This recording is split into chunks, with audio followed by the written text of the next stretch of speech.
What's going on, everybody? Welcome to the channel. I'm Randy Sawyer. This is Sawyer Custom Aquatics. Today we're going to be talking about nitrogen cycle. Fish cycle, thing that people do without putting fish in the tanks, with putting fish in the tanks. We're going to talk about issues that come along with how you cycle the tank, because people are not taking into consideration the bio load and the load of the fish when they set up their nitrogen cycle. If you're going to do a fishless cycle, you are not preparing the tank for a bio load. All you are doing is creating the beneficial bacteria to start the cycle.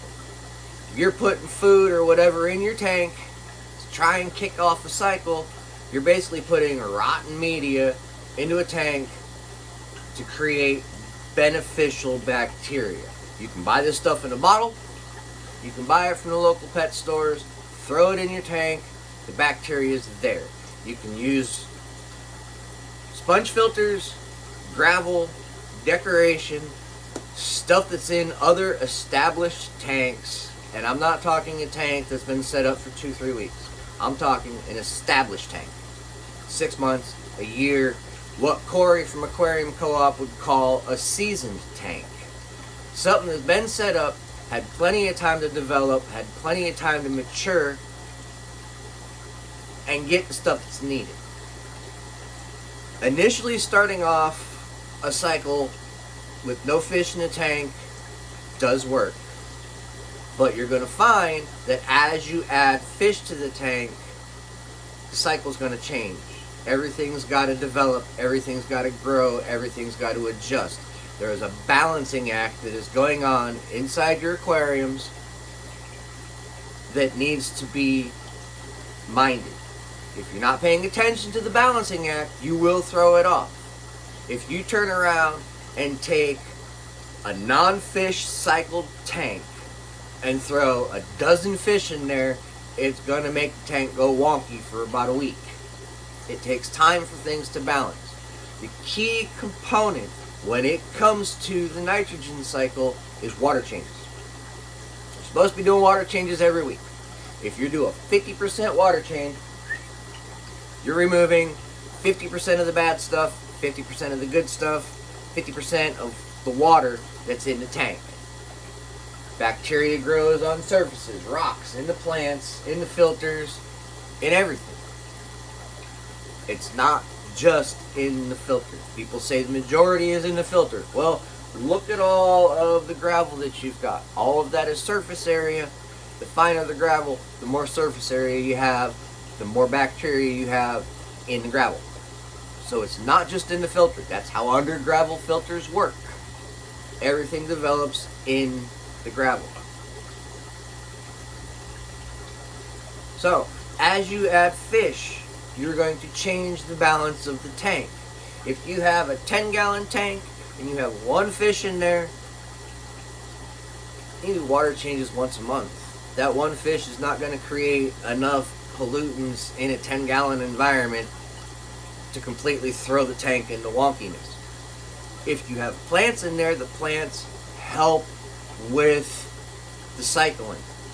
They remove bad stuff, turn it into good stuff, just like we have in our environment. We breathe out carbon dioxide, the plants take in carbon dioxide, create oxygen.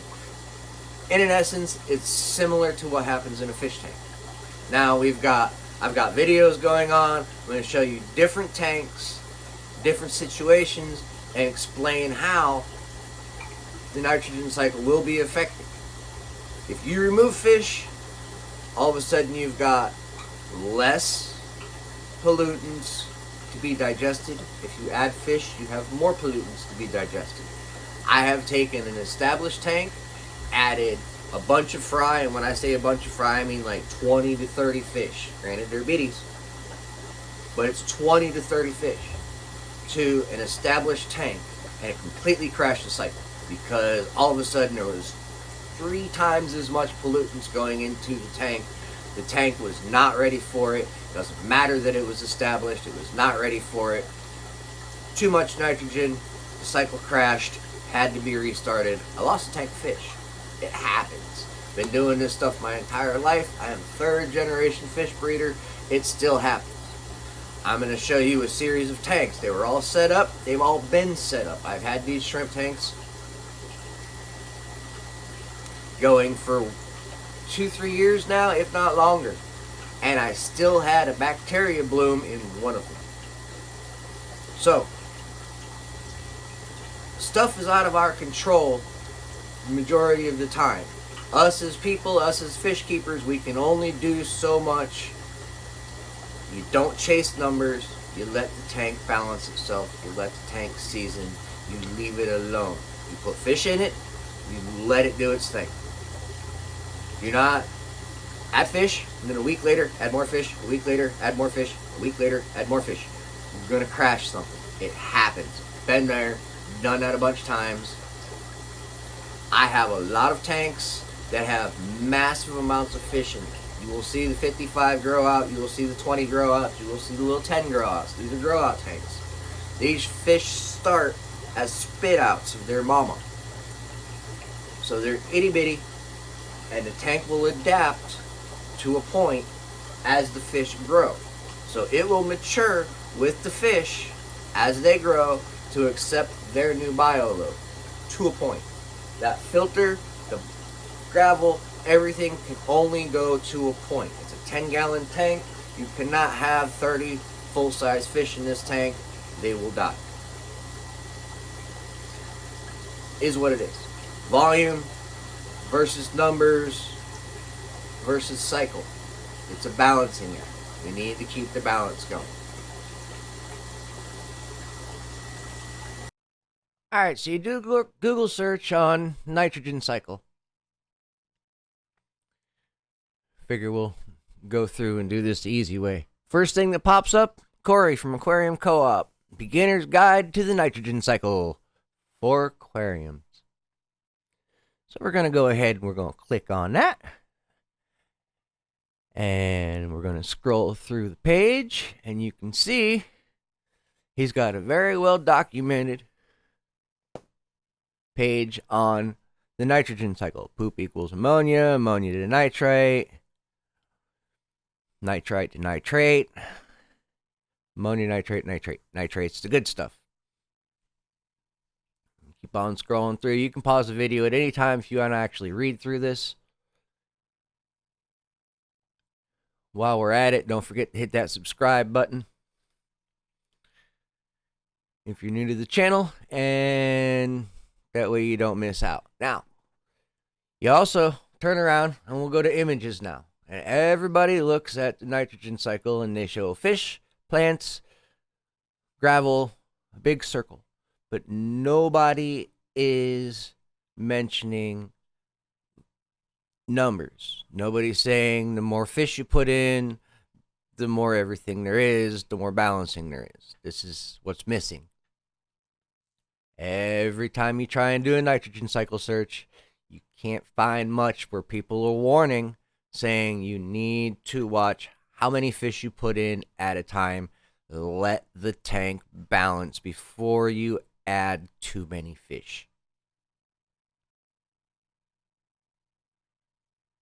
Keep scrolling, keep scrolling, keep scrolling, and it's all the same thing. Different pictures telling you the same thing. So the basic information on the nitrogen cycle is pretty common grounds. They just don't tell you that it has to do with how many fish you put in there. Because if you're doing a fishless cycle, you don't have a constant or a varying amount of ammonia being produced. This is why I personally like the fish in cycles. You don't put a lot of fish in there. You put 1 or 2 fish in there. You enjoy the fish. You do your weekly water changes, and you don't have to worry about massive spikes because every week you're taking 50% of the bad stuff out, you're replacing it with new stuff, and it's being cleaned out.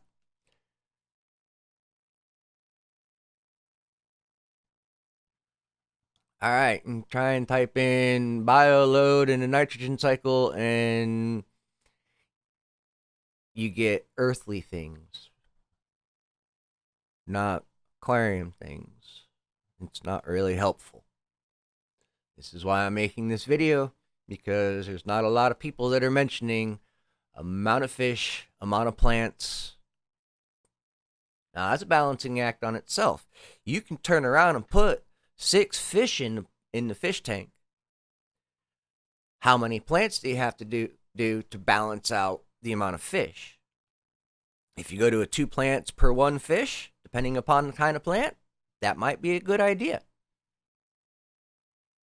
But I'm not finding very much that says anything about volume versus how bad it works.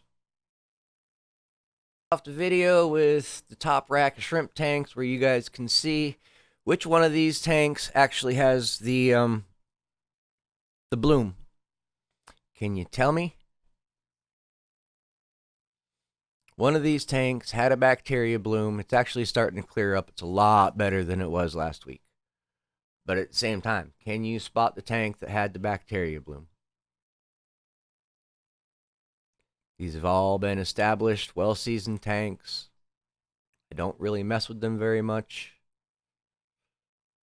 I'll sweep in there and pull the guppies out, and that's about it. This is my betta grow out tank. It's got a lot of plants. It's got a lot of bettas. These guys were itty bitty when I put them in there. They're sitting at roughly a month old at this point in time. Maybe by next month they will make it to the pet store.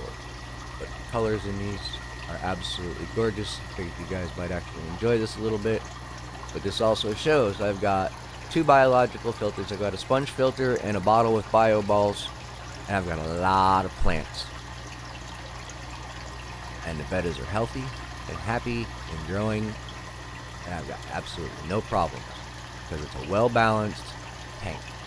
And I don't do water changes on these, but maybe once a month. So it's not like I'm doing massive water changes weekly. I got a lot of tanks. It takes a lot of time to maintain them all, so they do not get weekly water changes. They might get monthly water changes. But as we're closing up on the end of the video, I appreciate all of those that have watched it to the end. I thank you very much. It really helped push the videos in the channel. Don't forget, hit that like button, subscribe button, throw a comment in there, and tell me what you think of this video, if it helped you at all, if it helped you understand what's going on. Have a great day.